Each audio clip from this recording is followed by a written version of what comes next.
On the line, Abandero, on the line. Rem, Adun, ang inyong Abandero, on the line. Bueno mga kabentero, kumusta subli o may gabi kanyo gatanan? Adlaw ga Sabado pit sa 14 sa bulan sa Mayo tuig 2022. Pagkab sa ato ga programa ga Abantero on the line karon ga kagabi. Abandero, on the line. Abandero, on the line. Kumusta mo? Nawala na ba ginyo ga hangover? Ang siya hangover. Hangover ko kinagkuan ba, di ba? Pag mag-inom ka, pag kaugba sakit sa ulo man ginagpapilde. Wala ka gitawag ko kinaga hangover. Sakit sa ulo. Kamo daw makinikpan. Dako pag ginagada ko gasto, bilar pa, perteng kapuya, pagkatapos bandang huli, napildira. Diba? Sakit sa ulo na. Ngalubikan kaya wala bag bitaw tatong bidaog kay murag tanang kakapoy nimo nawala. Agag tanan nimo kinig kalaay nawala. O katong bahalag na ko gasto basta kimudaog murag baliwala lang to. Pero kung mapildi ka nibuhay kag dakong kwarta, di gasto kag mayo, nanikabot kag bayo, kag nagbilar kag tudo, nagpakapoy kag tudo, pero pagkabot sa kinig kinaulihad, pildira agoy sus forbida. Tawa na ba pero congratulations sa talang ng daog. Labi na gyud sa atong presidente sos forbida. Grabe. Kadako sa buto baga ka o kiniga kabatiro. Dako kay buto si kiniga Bongbong Marcos kay bulwag pila iya boto. Ang iyang boto 31,104,175. Samtang ka Vice Presidente mas dako pa gyud. Gumikan kay 31,561,948.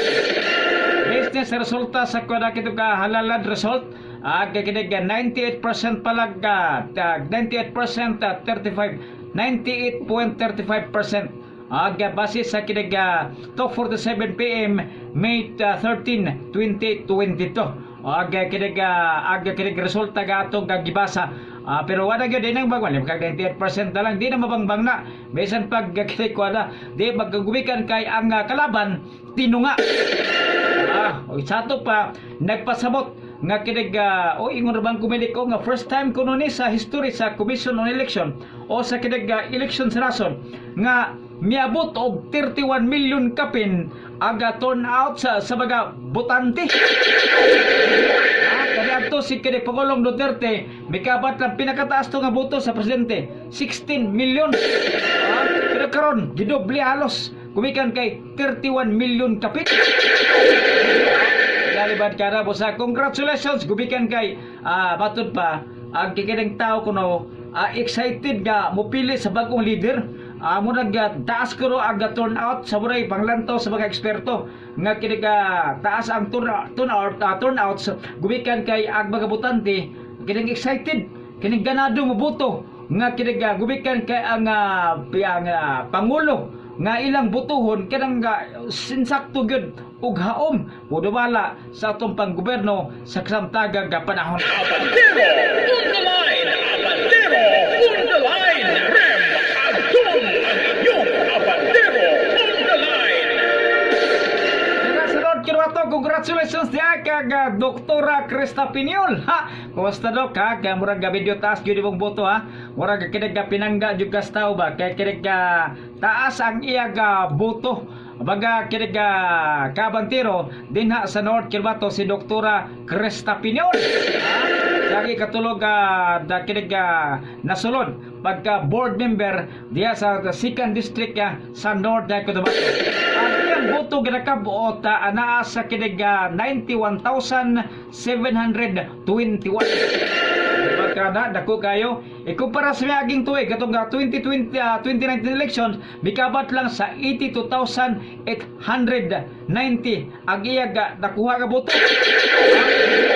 Karon mas nadugagan kay 82 to sa ato pa kinikuan pod halos pod kinig dulan pod 10,000 ang kinig nadugang sa boto mga ka online. Murag kinig indikasyon lang ni Doktora Krista nga kinig palatandaan ba nga nakita sa tao ang ibog mga kinig agi o binuhatan except chairman sa kinig Committee on Agriculture o vice committee chair or kinig member sa Committee on Health and Sanitation din na sa kinig probinsya. Abandero on the line! Abandero on the line! Rem Agdum ang inyong abandero on the line!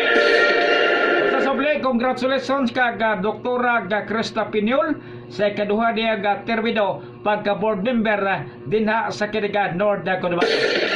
Pasalamat siya o di ayang pasalamat. Gigipost niya sa iyang official FB page sa mato niya I love you 91,721. Ato diya mula sa 82,890 noong 2019 naging 91,721 ngayong 2022. Kahit kulang sa budget, kulang sa mga tarpaulins, walang watcher, walang food pang meetings at walang fuel pang mobilize, sumuporta pa rin kayo. At doon ay sumpay at pinanalo niyo ako sa second term bilang inyong board member sa second district sa North Cotabato Province. Kayo po aga tunay na mga supporter na tumatanaw sa mga accomplishment at kayo ang inspirasyon ko para ipagpatuloy ang aking advokasya sa kalusugan at agrikultura. Abandero on the line! Abandero on the line! Rem Agdum ang inyong abandero on the line! Panay na itong basaw, nagiyag kinig pasalamat, mato niya din hiya, kinig, mato pa niya kahit hindi man ako napili sa ng Iglesia ni Cristo ngayong 2022, pasalamat pa din po ako dahil pinili nila ako noong 2019. Sana po ay naipakita ko din ang mga accomplishment ko mula 2019 hanggang 2022 at masabi ninyong worth it na pinili nyo ako noon. Ngayong tapos ang eleksyon, balik trabaho na tayo bilang chairman ng Agriculture Committee at member ng Health Committee. Boda iyong ingon kinig pasalamat ni Doktora Krista Pinyol. So boni kinig kuan manggod pagka board member tulura ang mosulod batang distrito sa usa at tulo sa first district, sa second district tulo, sa third district tulo. O niya karong eleksyon, si Doktora Krista Pinyol ang number 3. Kay dunay bag-o na kasulod, katagad yung taon punto katong doktor nga mayroon punta to, kinig kugyan gaito, buotan gaito. Si Dr. kinig Philbert Malaluan, natagak, naabado na si Kaupan. Kay dunay bag-ong misulod kapag sa pagka-board member, ang number 1, mo si kinig outgoing mayor sa Kirpawan City, kinig si Joseph Evangelista. O niya samtag ang ikadua, mo si kinig RG Kawagdan. Wala tabaswito ko anak ba ni? Anak ni kinig Congressman Rudy Kawagdan.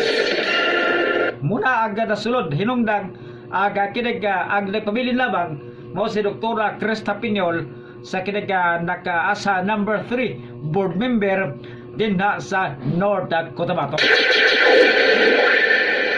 Katong mga napildi, kinig alam ninyo ikasakit pagayo. Gubikan kay sa panahon manggod, sa ikunana manggod ka panahon, ang kinibitong tanang butang dinas kalibutang. Matod sa Ecclesiastes 3:1, pasensya nga magpinastor sa tagkadyot, pero sa Biblia nakalatid, gibasa ko ganina, ay nakabutang na dito, nga kinig nakabutang dito nga tanang butang, ilalom dinis kalibutan, adunay kanya-kanya nga panahon. Dunay matag panahon. Siguro kato na pildi, kawa pag posisyon, milansad, dilipan nyo panahon. Pero katong nanaog, kunya milansad pagbalik, kunya napildi, siguro ba kayong tanga, ako na kinig, tapos ang inyong panahon. Kasi mabura ba? Pero wala siguro ka sa election mulan sa tapasig kinig magadaog na. Kumikan kay ang ato manggong tanang mga kinig dinis kalibutan sa kalibutan, political career, trabaho, bisan unsa, plano sa imong kinabuhi, plano sa imong pamilya. Kinig kita magplano, pero ang buwa probaan na ang dito sa taas. Kita magplano, Munang kinang na mo plano ta ato lang ilata katong plano ug ato ipasandig kadto niya dito sa taas. Ato ipasandig gyud mo atong plano ug siya ang moaproba. Ana man ang atong gakinig ana ang papel. Kita mo plano, siya ang moaproba man. Siya ang gabuot sa dagan sa atong kinabuhi ug kapalaran. Kung dili niya gusto na, katagaan ta mo ni ako ang gusto. Ikaw na naman. Munang tanang butang dinas kalibutan, kinig ka, dunay kanya-kanyang panahon og mahitabo ka na, sumala sa unsa man. Sumala sa pag-uproga ngadto sa katawan. Pag-uproga dito sa taas sa langit ngadto sa iyang katawan. Depende man na. Munang dili ta matingala, dilit ang uwan magud mahibos dayon pero apalando nga basin dunay lain ang purpose, basin dunay pay mas maayo ani nga dili wala kagitugtan pagsulod sa politika, gubikan kay dunay laing dalan para nimo. Ingon na ba na? Wala ta kibalo ba? Kay gubikan kay dili lagi kita ang magbuot sa dagan sa atong kinabuhi, ang kundi ang dos taas. Busa kadagtan atong plano latag lang na. Pero dili ta mag-expect ka 100% nga mo ni matuman kundi ang more pabana ang dito sa taas sa Bagalag. Abandero on the line! Abandero on the line! Adon ang iyong abandero on the line! Congratulations so please sa mga nanaog na kang Doktora Pinyol, ma'am. Do kakabutong saludo gubikan kay grabe juga. Ako kasinati ko kung unsa ka mo trabaho, unsa ka kabutan, ug unsa ka kinig kamayo mo approach og basa labi na kinig katong mga nagkinahanglan og hinabang. Muna ang imong naan imbes ka 80,000 lang nahimo karong unsa man 9,000 plus. Mula parang dogod gubikan kaya tubang mga amigo din mga napildig yun no? Si Doc Phil Malaluan, si Kuya John Abuelio. Kuan buto tagak gid sila. Dako sila buto pero natagak gid gubikan kay ang katulog yung pagsulod sa duha ka bago nga perting kusuga mutog nakapataga ka kanila. Pero sige lang, better luck next time. Soble, congratulations sa mga tananaog dina sa North Cotabato. Kaya yung babangbang no? Bisan tuod nga wala na mapili subli si Governor Nancy Kitamco gubikan kay midaog si Kuan man si kiniga kanhi gobernador o outgoing vice governor aga kiniga Lala Talinio Mendoza pero bawi pod kay nga ang vice governor mao man ang napili karon nga eleksyon si kiniga Efren Pinyol. Ang ato lang pa naginaot kay karon kay huban naman ang eleksyon ya paglingkod nila sa Pizza 1 Hulyo duna untay mahitabo ga pagdinaitay dinha sa Kapitolyo. Kada bang wato na to ng mga bangi. Wato na to mga panagbingkil, mga personal man din mga politikanhon nga panagbingkil. Gumikan kay kamo man ang gipili sa tao, kini gipili pagka gobernador, kini gipili pagka vice governor. Bisa man naglahib og partido, pero sa pagkangalan nga kamo ang gipili sa kinabukakatawhan nga mo magdala, magdumala dinha sa kiniga panggoberno sa North Cotabato. Doon na untay panagdait mga programa sa Executive Department, suportahan sa Legislative Department. Mga balaod doon o baga balaod nga napasangap din na baga programa pa dahil mga serbisyo gikan sa Legislative Department kinanglan kinig suportahan po ngadto sa kinig Executive Department. Ano ba give and take kay nga naman kabutanan bisan pa banaglahi og partido pero nakibalamon ko nga ang inyong tumong usa lang ang magserbisyo publiko, di ba? Usa lang ba ang tulong managlahi og partido pero usa lang tanong serbisyo publiko. No kamo namang naa dias taas karon. Kamo may gituboy. So kinahanglan nga kamong tanan pareho magserbisyo publiko nga walay panagbangi kundi pagserbisyo tanan alang-alang sa kaayuhan sa publiko. Abandero on the line! Abandero on the line! Adon ang iyong abandero on the line! Kaya ang nahitabo banggog ganito, doon ay mga na ba? Nga programa dire po kandos pikas kay dili gusto ang pikas nga mo perform maka-perform og ayo ning executive department kay puntos to sila ha. Okay pagabot sa election basig ko na usapog na mo ni. Ang katapog nga executive department mo ingon na pod. Pero karon kay natapos sa manang election. Ang tuwag natong tanan serbisyo publiko. Kinahanglan nga dunay pagdidaitay. Dili pareha tong una ba kailan tumiyagin tuig dunay mga panagbangga, panagbingkil, panagpugong. Dili dapat ikunana karon. Kundi atong ipakigbabaw ang pakigdait bisan managlahi nga partido ang midaog. Umikan kay inyong tumong nga serbisyohan ang katawhan man, pues dapat ang programa sa katawhan itunol. Ang tanang serbisyo nga dapat ikinighatag sa katawhan o sa publiko kinahanglan nga matuman o itunol bisan pag baraglahi mo nga mga partido ang naghupot karon sa rendas kagamanan aga sa North Kibato sugod Hulyo 1. Diba? Yung nanaon ta ito gagawin pinahot kay para hapsay ba?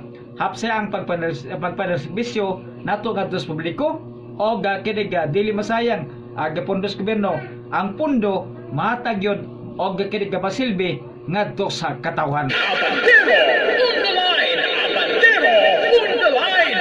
Rem Adon ang iyong Abandero on the line! Congratulations sa mga midaog na labi na kang doktora kiniga Krista Pinyol. May gabi sa imunok ka o kinig na nauta nga mas daghan pa kag mas serbisyuan. Kung daghan ay mong nagserbisyuan kaniadto sa una nimong termino, nanginauta nga unta karog ikaduha nimong termino, mas daghan pa kag matabangan. Abandero